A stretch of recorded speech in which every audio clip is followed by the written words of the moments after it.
Title Genesis। अक्सर लोग सवाल उठाते हैं कि क्या क्रिश्चियनिटी सच है? क्या यीशु मसीह एग्जिस्ट किए थे या सब सिर्फ एक मन रची कहानी है?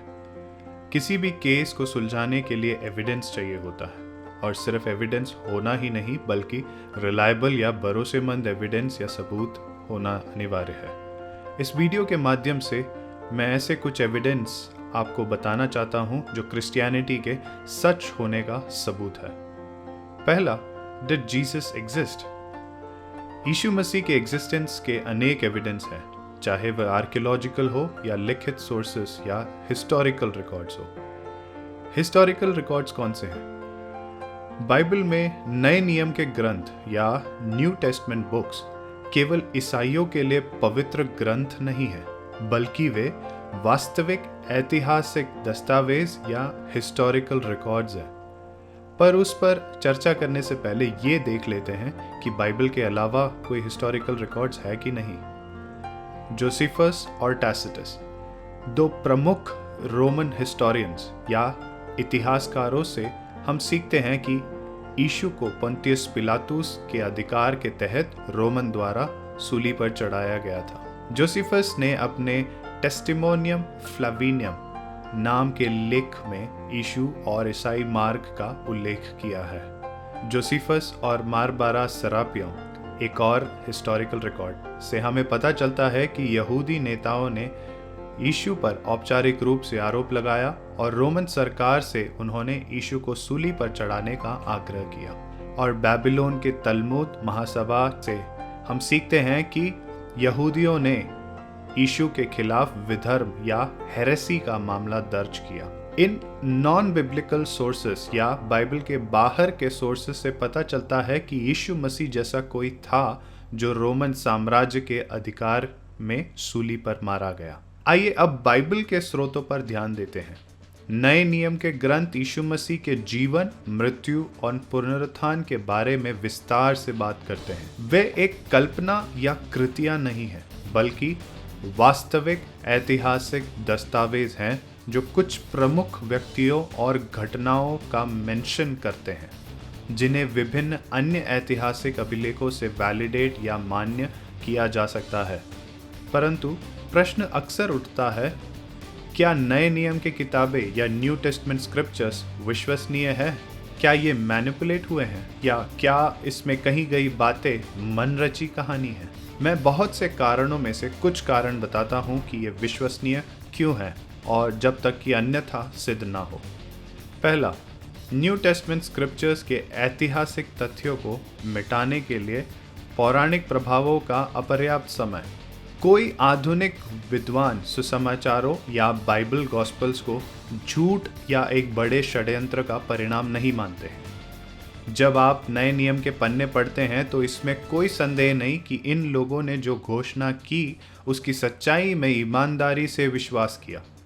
पर अक्सर लोग इसको बड़ा चढ़ा के कहीं कहीं कहानी या लेजेंड के रूप में ठुकरा देते हैं, जो कि गलत है, क्योंकि सुसमाचार में वर्णित बातें यीशु के मृत्यु और पुनरुत्थान के तुरंत बाद लिखी गई थी। इसको समझने के लिए एक उदाहरण लेते हैं।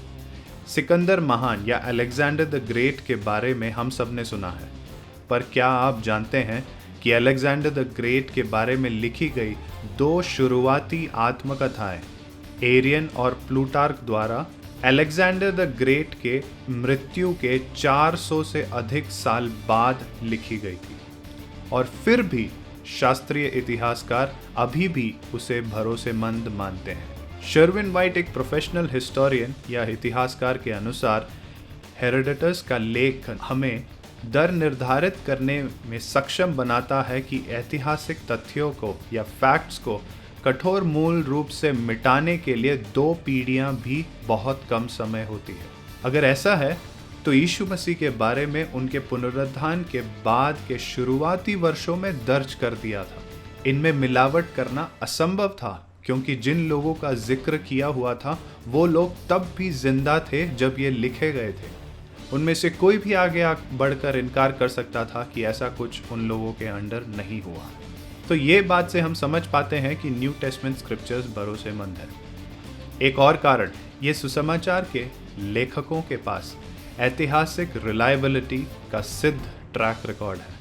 उदाहरण के तौर पे लूक, जो लूका के सुसमाचार और प्रेरितों के काम के लेखक थे, वो एक डॉक्टर भी थे। वो थियोफिलस, जो उस समय के एक महत्वपूर्ण व्यक्तित्व थे, उनसे परिचय में कहते हैं कि उन्होंने स्वयं चश्मदीद गवाहों को और यीशु मसीह से संबंधित लोगों का इंटरव्यू या पूछताछ करने के बाद ये 2 किताबें लिखी हैं।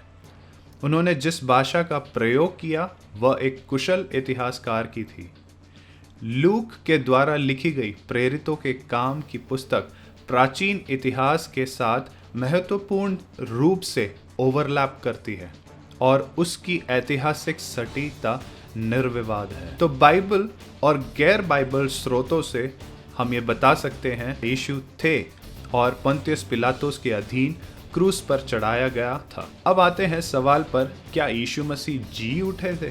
बाइबल में यीशु मसीह के एक शिष्य या अपोस्टल पॉल इस प्रकार अपने एक लेटर में लिखते हैं, और यदि मसीह ना जी उठा तो हमारा प्रचार करना भी व्यर्थ है और तुम्हारा विश्वास भी व्यर्थ है। जैसा कि प्रेरित पौलुस ने कहा कि अगर यीशु नहीं जी उठे तो हमारा विश्वास व्यर्थ है। तो फैक्ट नंबर 1, सूली पर चढ़ने के बाद यीशु को अरिमतिया जोसेफ के कब्र में दफनाया गया था।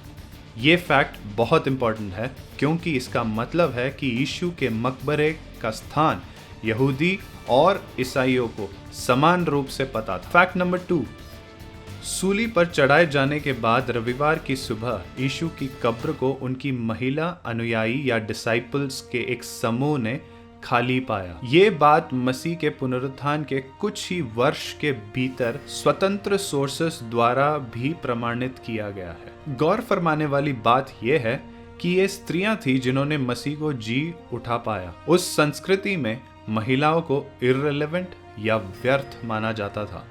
तो सोच के देखें, अगर ये बनी हुई कहानी होती तो स्त्रियों के जगह पुरुष होते और खासकर शिष्यों में से एक होता। तीसरी बात, यहूदियों की प्रतिक्रिया थी कि शिष्यों ने शरीर चुरा लिया, जिसका अर्थ है कब्र वास्तव में खाली था। अगर खाली ना होता तो वे बस इतना कह सकते थे कि नहीं, अब वे अभी भी वहीं हैं। और इतना ही नहीं, अगर आपको भी लगता है कि सच में शिष्यों ने चुराया होगा तो ये पहले समझ ले, यहूदियों को विश्वास नहीं था कि उनका मसीह उनके शत्रुओं के हाथ में मारा जाएगा। तो भला इतना बड़ा रिस्क वो क्यों उठाएंगे? वे इतने यकीन थे कि यीशु मृत्यु से जी उठा है कि वे मरने के लिए तैयार हो गए। कोई भला झूठ के लिए क्यों मरने को तैयार होगा?